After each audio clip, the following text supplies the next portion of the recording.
የሩታዬ መልእክት ዋው! አብርሽና ሩቲ እንዳማረባችሁ ንገሱልን። እናንተማ ምን አለባችሁ? ዋው ዋው ዋው! ማች የሚያደርግ ልብስ። ሩታ እንግዲህ ምን አለች? ሌሊት ጥሩ ጓደኛ ነው፣ ግን ጥያቄ ያበዛል። ጥያቄ የሚያበዛውማ ሩትዬ ከሄርሜላ ጋር አብሬሽ ልሁን ነው፣ እርግጠኛ ነኝ። እና የሩታ መልእክት ሌሊት ጥሩ ጓደኛ ነው ግን ጥያቄ ያበዛል።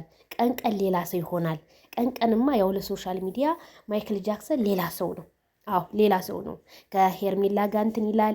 ሌሊት ላይ ግን ብዙ ጥያቄዎች አንቺ ይጠይቅሻል። አየሽ፣ ስለሚወድሽ እኮ ጥያቄ የሚጠይቅሽ ሩትዬ፣ ስለሚወድሽ እኔ እንደው ጥያቄውን ስመልስልሽ ስለሚወድሽ፣ ለአንቺ ትልቅ ሪስፔክት ስላለው። ሌሊትና ቀን ልዩነት አለው። ሌሊት የእንቅልፍ ሰዓት ነው። ቀን ደግሞ የዶራል ሰዓት ነው። በዶላር ሰዓት ሌላ ነው፣ በእንቅልፍ ሰዓት ደግሞ ሌላ ጥያቄ ነው። እና ሩትዬ ምንም አያሳስብሽ። እውነቴን ነው። ማይክል ላንቺ በቃ የትም ቢሄድ የትም ያንቺ ነው። ግን አንዳንድ እነ ትክክሎች አንቺ ያለ ቦታሽ እንድትገኝ አንቺ ያለ ቦታሽ እንድትሆኝ የሚፈልጓሉ።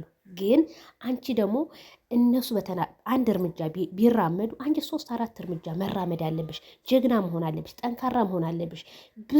ብዙ ነገር አልፈሻል። ብዙ ነገር አስተምረሽናል። ስለዚህ ከአንቺ የምንማረው እኛ ምንድነው? ጥንካሬ ነው። አሁንም ሸገር ከተማ ላይ ገብተሽ የተለያዩ ነገሮችን እንደምትሰሪ እናምናለን። ጎበዝ መሆን አለብሽ። ግን የመጣውም የሄደውም በትዳራችሁ የሚገባተውን የእናንተ ትዳር ሊበታትን ነው። አሁንም ቤትሽ ገብተሻል። ቤትሽ ደግሞ ቤትሽን ተረክበሻል። ቤትሽ ገብተሽ ደግሞ ባልሽ መያዝ አለብሽ። ቤት መንገድ ነው የምንራመደው። ኦዲየንስን እንዴት ነው የምናስደስተው? እንዲከፋው አንፈልግም ካልሽ በቃ ማስተካከል አለብሽ ሩትዬ። ማንንም አትስሚ።